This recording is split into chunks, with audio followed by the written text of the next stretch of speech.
A few days back, the pastor of the church that I attend asked me if I might want to try and do a devotion on Revelation chapter 21. And being that I've never done any devotions on the book of Revelation, let alone any of the chapters within that book, I figured, okay, I'll give it a try. So with that said, I titled this devotion, The Now and the Not Yet.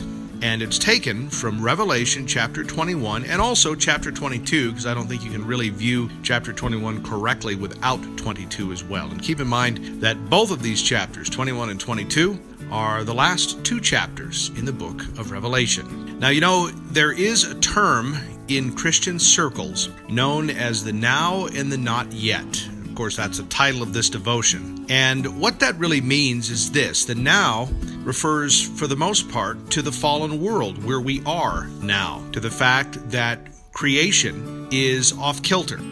We are the recipients, that is mankind, in that we have an inherent sinful nature that is with us from the womb to the tomb, like it or not. And we are, to some degree, prisoners of that sinful nature while we live. And the not yet refers to that time, or perhaps that time outside of time, where everything that is now fallen in the now will be set right. And you know, it is, I think, par for the course for people if they live long enough, and actually maybe you don't even have to live long enough, so to speak, but just to get to the point in life, young or old, where you begin to do what Paul talked about in the epistles. You begin to groan for the not yet, where pain and suffering are eradicated. I mean, I think that yearning, that deep groaning that we have in our spirit, and that the creation itself has, us included, is somehow built into us, physically, genetically, and I'm going to say spiritually. It's that leftover from before Adam and Eve fell. Now, Revelation chapters 21 and 22 talk about the not yet. They talk about the new heaven and the new earth. They talk about the new Jerusalem and the fact that you won't have to have a sun or a moon or stars to give light, that God himself will live with his people and he will provide the light just by the fact that he's God, and that the river of life will flow from this new Jerusalem, and that all the hurt, all the sorrow, all the tears will be wiped from our eyes, and we will be set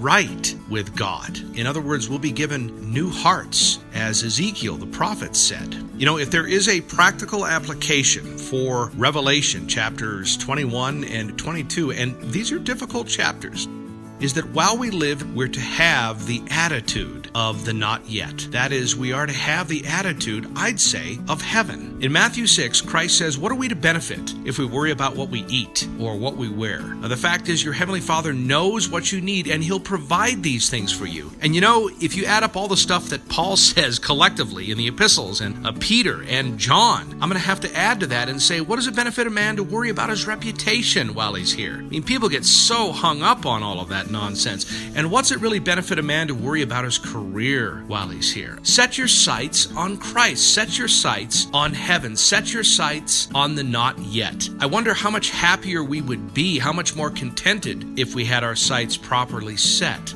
on what's talked about in Revelation chapters 21 and 22. And I wonder too how much more effective we would be in spreading the gospel if we really understood what Christ said, not just in Matthew 6, but where he says, what profits a man if he gains the whole world, yet forfeits his soul? So I guess for that reason, and maybe even that reason alone, set your eyes, set your heart on the not yet, because that's your true home. That's where you're going.